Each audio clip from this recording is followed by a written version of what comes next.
Okay, so let's be real for a second. The thought of World War III. Kind of terrifying, right?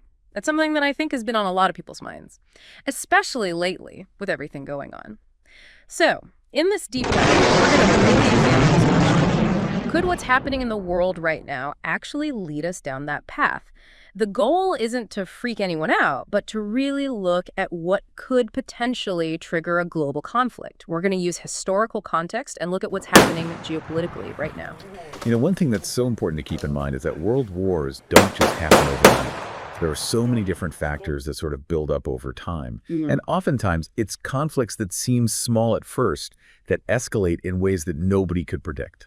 That's a really good point. If you look back at World Wars I and II, it's obvious that they weren't just like inevitable conclusions. There were very specific things that happened, specific circumstances that ultimately led to these huge global conflicts. So what were those key factors? What were the things that pushed the world to the brink back then? Well, when you look at the root causes of both world wars, you actually see some really striking similarities. Things like alliances, nationalism, economic instability, and tensions that were never truly resolved from previous conflicts. Like in World War I, you had this whole network of alliances, right? Which meant that a dispute that started in the Balkans, which is a relatively small region, quickly spread and engulfed all of Europe. And then you had the Treaty of Versailles, which, it was supposed to bring about peace after World War I, but it actually ended up creating even more problems down the road. Oh, how so? Well, because it punished Germany so harshly, it created all this resentment, and that ultimately helped contribute to the rise of fascism. And then, of course, that led to the outbreak of World War II. Wow, so they weren't just isolated events. They were kind of like chapters in a much bigger story of global power struggles and, unresolved grievances. And the thing is, some of those same ingredients for conflict are still around today. Oh, absolutely. Those dynamics, the competition for global power, that hasn't gone away at all. In fact, it's actually gotten even more intense in the 21st century. Because of new technology. Yeah. Especially nuclear weapons. Right. They have the potential to make a future world war way more destructive than anything we've ever seen. That's a really sobering thought. So we've got this historical context, and we know that these large-scale conflicts can happen, and they have happened. But what are the specific things happening today that we need to be paying attention to? Where are the pressure points that could, erupt? Well, one of the biggest areas of tension is the relationship between the United States and China. And it's not just a trade war, which we hear a lot about. It's a much bigger rivalry for global influence. It's playing out in terms of economics, in terms of the military, and in terms of technology. It's almost like, two heavyweight boxers in the ring. They're circling each other looking for an opening, but they're also both aware of how powerful the other one is. Yeah, that's actually a great analogy. And what they're fighting for is global leadership. And, economically, we're already seeing trade wars, tariffs, sanctions, all being used as weapons, essentially. Militarily, the South China Sea is a major flashpoint. It's a strategically vital water with all these overlapping territorial claims. And China's been building these artificial islands there and military bases. And meanwhile, the U.S. and its allies are conducting what's called freedom of navigation operations. Which basically means? Which basically means they're sailing warships through the area to challenge China's claims. And then, of course, there's the whole technological dimension of this rivalry. The race to be dominant in artificial intelligence and quantum computing and 5G networks, it's so intense. Oh, absolutely. Whoever controls these technologies is going to have a huge advantage. I mean, imagine AI-powered systems that can analyze huge amounts of data to predict what an enemy is going to do militarily. Yeah. That could give one side a huge edge in a conflict. Control over these emerging technologies could completely change the game. So the stakes are really high. So the question is, could this rivalry between the U.S. and China actually lead to a military confrontation? It's a scary thought, for sure, especially given what the consequences of a conflict like that would be. And, that's not the only area of concern we have to worry about. Right. The U.S.-China rivalry is definitely a major concern. But there's another potential flashpoint that's just looming out there, the tension between Russia and NATO, especially after Russia invaded Ukraine. Absolutely. That conflict in Ukraine has seriously increased tensions between Russia and NATO. It's created this incredibly volatile and dangerous situation. And to really understand how complex this is, we need to look back at the history. For Russia, NATO expanding eastward after the Cold War has always been a source of anxiety for them.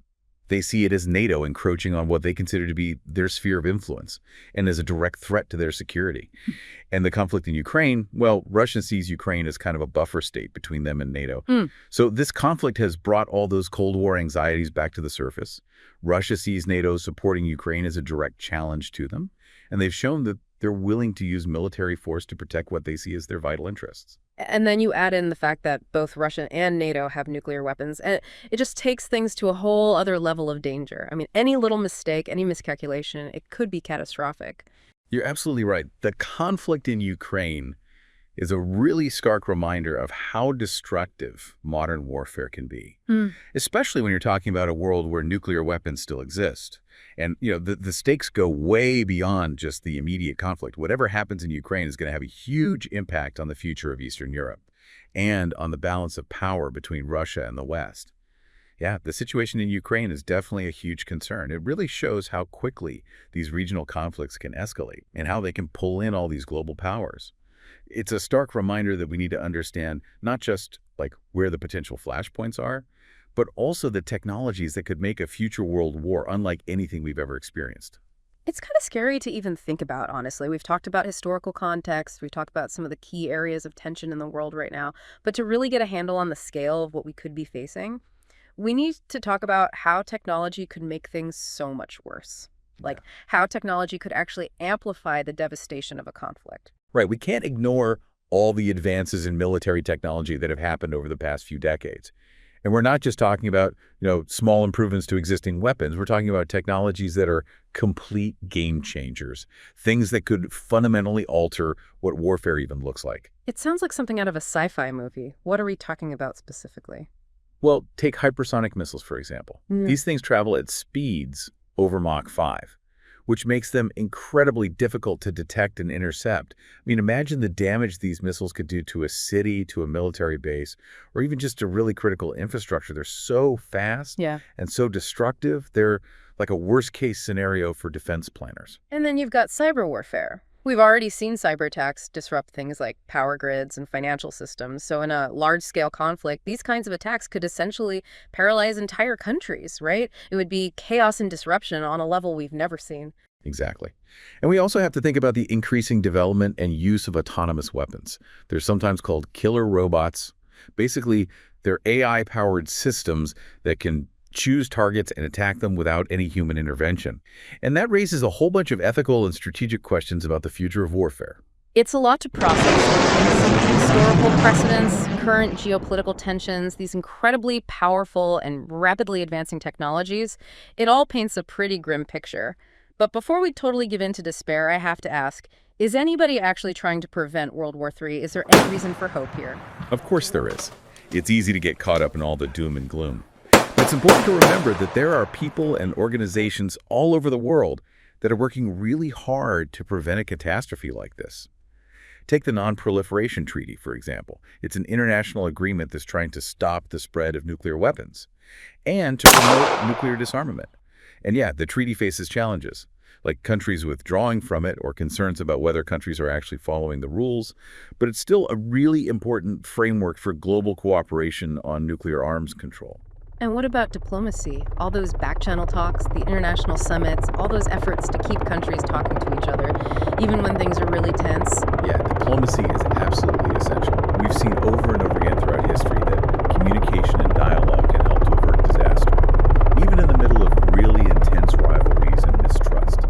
Think about the Cold War. That was a time of incredible tension between the U.S. and the Soviet Union. There was a very real threat of nuclear war. But both sides were still willing to engage in diplomacy. They negotiated, they made arms control agreements, and ultimately that helped to prevent a catastrophic conflict. That is encouraging. But it's hard not to wonder if diplomacy is enough in today's world. Everything's so complex, and the technology is advancing so quickly that conflict could escalate really fast. That's a valid concern. And the truth is, there are no easy answers. But one thing's for sure.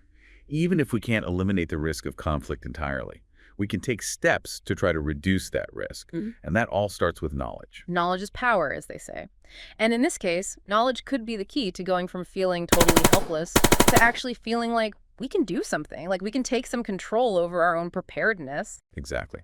So let's shift gears a little bit. Let's talk about what you as an individual can do to prepare for the possibility of a large-scale conflict or any other kind of major crisis that could disrupt our lives. I think a lot of people hear preparation and they think of like doomsday preppers, those people who are stockpiling supplies in a bunker somewhere. But we're talking about something much more practical than that, right? Right, it's not about being paranoid or obsessing over worst-case scenarios.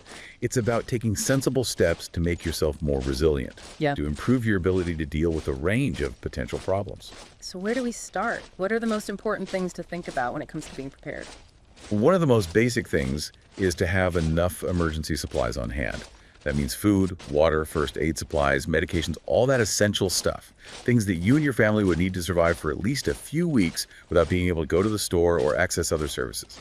That makes sense. It's like having a safety net for those unexpected moments when, well, the unexpected happens. What about things like power outages? Yeah, that's another really important thing to consider, especially with the increasing threat of cyber attacks and the possibility that critical infrastructure could be disrupted.